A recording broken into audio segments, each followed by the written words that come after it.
अस्सलाम वालेकुम। आज हम पढ़ेंगे क्लास 9 केमिस्ट्री के चैप्टर नंबर फर्स्ट में matter and there classification.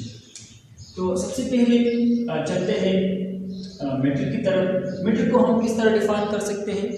Anything which occupies space and have mass is called matter. यानी जो चीज़ जगह कहती है और उसका मास हो तो उसको हम क्या कहते हैं? उसको हम मैटर कहते हैं। Anything which occupies space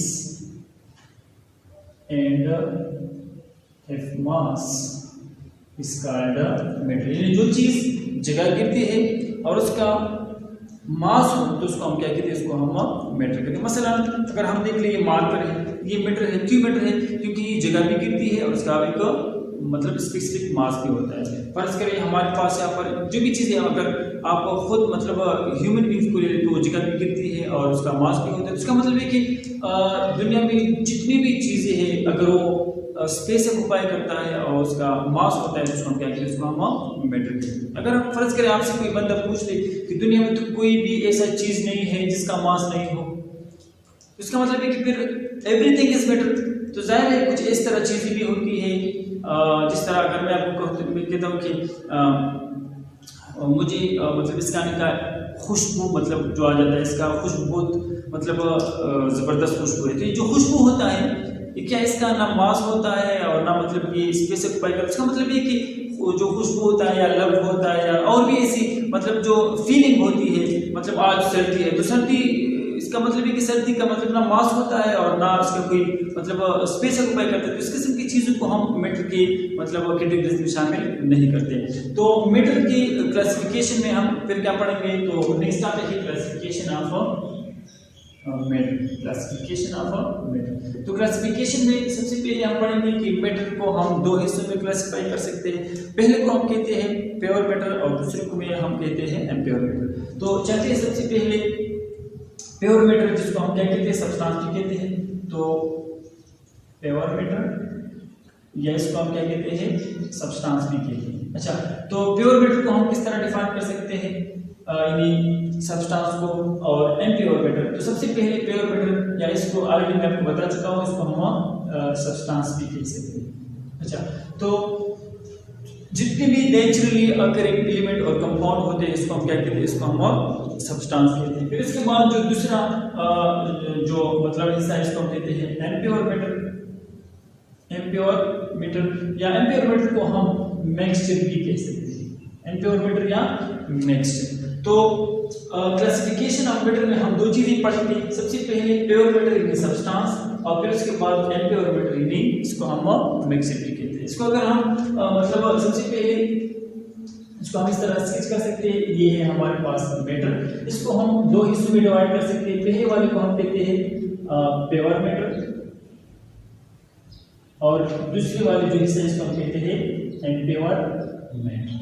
यानी सबसे पहले प्योर मैटर और फिर इसको हम कहते हैं इम्प्योर मैटर। जो प्योर मैटर है इसको हम सब्सटेंस कहते हैं और जो इम्प्योर मैटर है इसको हम मिक्सचर कहते हैं। अच्छा, जो सब्सटेंस है ये मजीद हम दो हिस्सों में डिवाइड कर सकते हैं, एलिमेंट एंड कंपाउंड। और मिक्सचर को भी हम मजीद दो हिस्सों में डिवाइड कर सकते हैं। पहले को हम कहते हैं होमोजेनियस मिक्सचर और दूसरे को हम कहते हैं हेटेरोजीनियस मिक्सचर। यानी मैटर आमतौर पर हम इसको क्लासिफाई कर सकते हैं दो हिस्सों में। पहला वाले हिस्से को हम कहते हैं प्योर मैटर और दूसरे वाले हिस्से को हम कहते हैं इम्प्योर मैटर। जो प्योर मैटर है इसको हम सब्सटेंस कहते हैं और जो इम्प्योर मैटर है इसको हम क्या कहते हैं? मिक्सचर कहते हैं। अच्छा, तो सब्सटेंस को हम फर्दर मतलब दो किस्म के होते हैं, एलिमेंट एंड कंपाउंड, और मिक्सचर भी दो किस्म के होते हैं, होमोजेनियस मिक्सचर और हेटेरोजीनियस मिक्सचर। तो सबसे पहले चलते हैं सब्सटेंस की तरफ कि सब्सटेंस क्या है, फिर उसके बाद हम एलिमेंट पढ़ेंगे, फिर कंपाउंड, फिर उसके बाद हम चलेंगे इम्प्योर मैटर की तरफ। कि इम्प्योर मैटर हम मिक्सचर को कहते हैं और मिक्सचर दो किस्म के होते हैं, होमोजेनियस और हेटेरोजीनियस। तो सबसे पहले चलते हैं प्योर मैटर यानी सब्सटेंस की तरफ कि सब्सटेंस क्या है। अच्छा, तो सबसे पहले हम डेफिनेशन करते हैं सब्सटेंस की। सब्सटेंस क्या है? यानी हम सब्सटेंस की डेफिनेशन किस तरह कर सकते हैं? सबसे पहले तो all the pure matter are called substance, जितने भी प्योर मैटर होते हैं इसको हम क्या कहते हैं? सब्सटेंस कहते हैं। तो इसका मतलब ये कि pure matter is called substance. अब यहाँ पर बात ये कि प्योर मैटर का क्या मतलब है? यानी आमतौर पर अगर हम प्योर का लफ्ज़ इस्तेमाल करते हैं खालिस चीज़ को, लेकिन केमिस्ट्री में प्योर का जो कंसेप्ट है थोड़ा मुख्तलिफ है। केमिस्ट्री में हम प्योर मैटर यानी प्योर का जो लफ्ज़ है उस चीज़ के लिए इस्तेमाल करते हैं कि वो मैटर जिसकी कंपोजिशन यानी जिस चीज़ से बना हुआ है ये क्या है? आइडेंटिकल हो। मतलब ये है कि एक मैटर है और ये एक जैसे एटम या एक जैसे पार्टिकल से बना हुआ होता है, तो उसको हम कहते हैं कि ये क्या है? प्योर है। और दूसरा जो कंसेप्ट है प्योर का मतलब ये है कि अगर एक मैटर है और ये दो या दो से ज़्यादा चीज़ों से बना हुआ है, मुख्तलिफ चीज़ों से बना हुआ है, लेकिन इन चीज़ों के दरमियान जो रेशो है ये कांस्टेंट हो, फिक्स हो, तो फिर इसको भी हम क्या कहते हैं? इसको भी हम प्योर मैटर। मतलब ये कि एक होता है प्योर मैटर, दूसरा होता है इम्प्योर मैटर। अब इसका जो कंसेप्ट है किस तरह हम क्लियर करेंगे? फर्स्ट कर मैं आपको एग्जांपल देता हूँ वाटर में एक ऑक्सीजन है और दो हाइड्रोजन है, तो इसका मतलब है कि ये प्योर है। फर्ज करें हम वाटर में यानी जो दो हाइड्रोजन और एक ऑक्सीजन है, एक ऑक्सीजन को ऐड करते हैं, तो फिर ये H2 और O2 बन जाएगा। तो इसका मतलब है कि फिर ये प्योर मतलब ये वाटर नहीं है, फिर इसमें जो कंपोजिशन है, जो बनावट है, क्या हो गया है? चेंज हो गया है। मतलब मैं आपको यहाँ पर समझाने की कोशिश करूंगा कि वाटर ये प्योर मैटर है। ये क्यों प्योर मैटर है? क्योंकि इसमें दो हाइड्रोजन है और एक क्या है? ऑक्सीजन। अगर हम हाइड्रोजन को इंक्रीज कर ले या ऑक्सीजन को इंक्रीज कर ले तो फिर ये वाटर नहीं रहेगा, फिर ये और चीज बन जाएगा। मसलन अगर हम ऑक्सीजन को एक की जगह पर दो करेंगे तो फिर ये वाटर नहीं होगा, बल्कि फिर ये बन जाएगा H2O2, यानी ये बन जाएगा हाइड्रोजन पर ऑक्साइड। यहाँ पर मैं आपको एग्जांपल दूंगा इम्प्योर मैटर, जिसको हम मिक्सचर कहते हैं। मिक्सचर का एग्जांपल है सॉल्यूशन, यानी अगर हम पानी में नमक डालते हैं तो क्या बन जाता है? सॉल्यूशन बन जाता है। तो ये क्या है? Impure matter. अब यहाँ पर अगर हम नमक इंक्रीज कर ले या डिक्रीज कर ले फिर भी वो सॉल्यूशन ही होगा, मतलब उसकी जो कंपोजिशन इस पर कोई फर्क नहीं पड़ेगा। देखो अगर हम फर्ज करें पानी में हम शुगर डालते हैं, अगर हम शुगर 1 चम्मच डालें, 2 चम्मच डालें या 3 डालें, फिर भी वो सॉल्यूशन बनेगा। लेकिन अगर यहाँ पर कंपाउंड में जो प्योर मैटर है इसमें अगर हम ऑक्सीजन को इंक्रीज कर ले तो फिर ये वाटर नहीं बनेगा। तो इसका मतलब ये है कि प्योर मैटर में जो कंपोजिशन है ये कांस्टेंट होगा, यानी प्योर मैटर में जो मतलब जो कंपाउंड है ये जिन पार्टिकल से बना हुआ होता है इसकी जो कंपोजिशन है क्या होना चाहिए? फिक्स होना चाहिए। अच्छा, तो सब्सटेंस हम किस चीज को कहते हैं? प्योर मैटर को। और प्योर मैटर में दो चीजें हैं कि एक किसी एटम से बना हुआ होता है और दूसरा यानी अगर मुख्तलिफ एटम से बना है तो इस एटमों के दरमियान रेशो फिक्स होना चाहिए। अच्छा, सब्सटेंस को हम इस तरह भी डिफाइन कर सकते हैं कि ऑल दी एलिमेंट्स, जितनी भी एलिमेंट्स है एंड कंपाउंड और कंपाउंड है, इसको भी हम क्या कहते हैं? इसको भी हम सब्सटेंस, यानी all the elements in compound are called substance. जितने भी एलिमेंट और कंपाउंड है इसको हम क्या कहते हैं? इसको हम सब्सटेंस कहते हैं। तो सबसे पहले चलते हैं एलिमेंट्स की तरफ कि एलिमेंट्स क्या है और फिर उसके बाद हम पढ़ेंगे कंपाउंड। तो एलिमेंट्स को हम किस तरह डिफाइन कर सकते हैं? एलिमेंट्स को हम इस तरह डिफाइन कर सकते हैं कि जब दो या दो से ज्यादा एक जैसे एटम आपस में मिल जाए तो उसको हम क्या कहते हैं? एलिमेंट्स कहते हैं। क्या मतलब?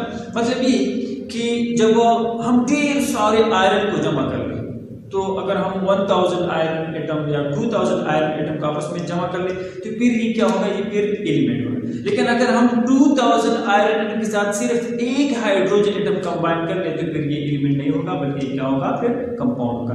मतलब ये है कि जब एक जैसे एटम आपस में मिल जाता है तो उसको हम क्या कहते हैं? एलिमेंट्स कहते हैं। तो एलिमेंट्स को हम किस तरह? When identical atom combine it form elements। अगर एक जैसी एटम आपस में मिल जाता है तो फिर ये क्या बनाता है? फिर ये एलिमेंट्स बनाता है। अच्छा, एलिमेंट्स को हम दूसरी तरीके से भी डिफाइन कर सकते हैं।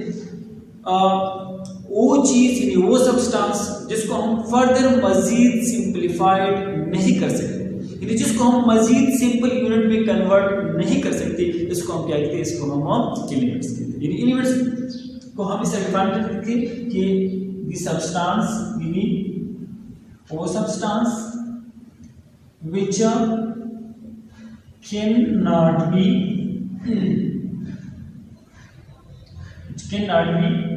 converted, जिसको हम मजीद which cannot be converted into simple unit, यानी जिसको हम मजीद सिंपल यूनिट में कन्वर्ट नहीं कर सकते, इसको भी हम क्या कहते हैं, एलिमेंट्स कहते हैं। अच्छा, तो एलिमेंट्स की क्लासिफिकेशन, एलिमेंट्स की जो एक्सप्लेनेशन इसमें हम ये कह सकते हैं कि आमतौर पर जो एलिमेंट्स है, जो आज मतलब टोटल कितने एलिमेंट्स हैं, 118 एलिमेंट्स, यानी आज तक जो एलिमेंट डिस्कवर हो चुके हैं टोटल उसकी जो तादाद है क्या है, 118 एलिमेंट। इस 118 एलिमेंट में जो 92 एलिमेंट्स है ये क्या है, ये नेचुरली कुदरती तौर पर ये पाया जाता है, और बाकी जो मतलब रेस्ट है 26 एलिमेंट्स ये क्या है, ये आर्टिफिशियली मुख्तलिफ साइंटिस्ट ने मतलब इसको लेबोरेटरी में क्या किया है, प्रिपेयर किया है। अच्छा, इसके बाद चलते हैं नेक्स्ट टॉपिक कंपाउंड की तरफ, देखते हैं कि कंपाउंड में हम क्या पढ़ेंगे। अच्छा, तो सबसे पहले कंपाउंड का हम डिफिनेशन करते हैं। कंपाउंड, अच्छा, how we can define the compound, हम कंपाउंड को किस तरह डिफाइन कर सकते हैं, जब दो या दो से ज्यादा मुख्तलिफ एलिमेंट केमिकली कंबाइन हो जाए और at a fix ratio by mass से कंबाइन हो जाए, उसको हम क्या कहते हैं, कंपाउंड। यानी वे टू और more into different element combined chemically and at a fixed ratio by mass is called compound। यानी जब दो या दो से ज्यादा मुख्तलिफ एलिमेंट केमिकली आपस में मिल जाएं और खास रेशियो बाय मास से आपस में मिल जाता है, इसको हम क्या कहते हैं, कंपाउंड कहते हैं। हम इसकी डेफिनेशन किस तरह लिख सकते हैं कि when two or more different element, यानी जब दो या दो से ज्यादा मुख्तलिफ एलिमेंट कंबाइन केमिकली, यानी ये आपस में केमिकली मिल जाता है and at a fix ratio by mass, और इसकी जो रेशियो है ये क्या हो, ये फिक्स, उसको हम क्या कहते हैं, इसको हम कंपाउंड कहते हैं। मसलन मैं यहाँ पर एक एग्जांपल देता हूँ। फर्स्ट करें हमारे पास वाटर, ये क्या है, ये कंपाउंड है। अब ये अगर हम देख लें तो ये हाइड्रोजन और ऑक्सीजन ये दो मुख्तलिफ एलिमेंट है, इसका बना हुआ है, और ये जो दोनों हाइड्रोजन और ऑक्सीजन है ये आपस में केमिकली मिला हुआ है और दोनों केमिकली कंबाइन है, लेकिन इसकी जो रेशियो है ये क्या है, ये फिक्स है। मतलब अगर हम देख लें यहाँ पर जो हाइड्रोजन है तो दो एटम हाइड्रोजन आपस में मिला हुआ है और एक ऑक्सीजन, इसका मतलब है कि इसकी जो एटॉमिक रेशियो है ये क्या है, 2:1 है। और अगर हम इसकी जो बायोमास रेशियो देखें तो 2 ग्राम हाइड्रोजन 18 ग्राम ऑक्सीजन के साथ मिलकर क्या बनाता है, हमारे साथ ये 18 ग्राम वाटर बनाता है। इसका मतलब है कि यहाँ पर हाइड्रोजन 2 ग्राम होना चाहिए और ऑक्सीजन 16 ग्राम होना चाहिए। अगर हम 16 ग्राम ऑक्सीजन को 2 ग्राम वाटर के साथ 2 ग्राम हाइड्रोजन के साथ मिलाएंगे तो फिर क्या बनाएगा, ये 18 ग्राम वाटर को क्या करेगा, ये बनाएगा। इसका मतलब ये कि कंपाउंड हम किस चीज को कहते हैं, जब दो या दो से ज्यादा मुख्तलिफ एलिमेंट केमिकली आपस में मिल जाता है और इसकी जो रेशियो है, अगर वो एटॉमिक रेशियो है या मतलब बायोमास रेशियो है, ये फिक्स हो।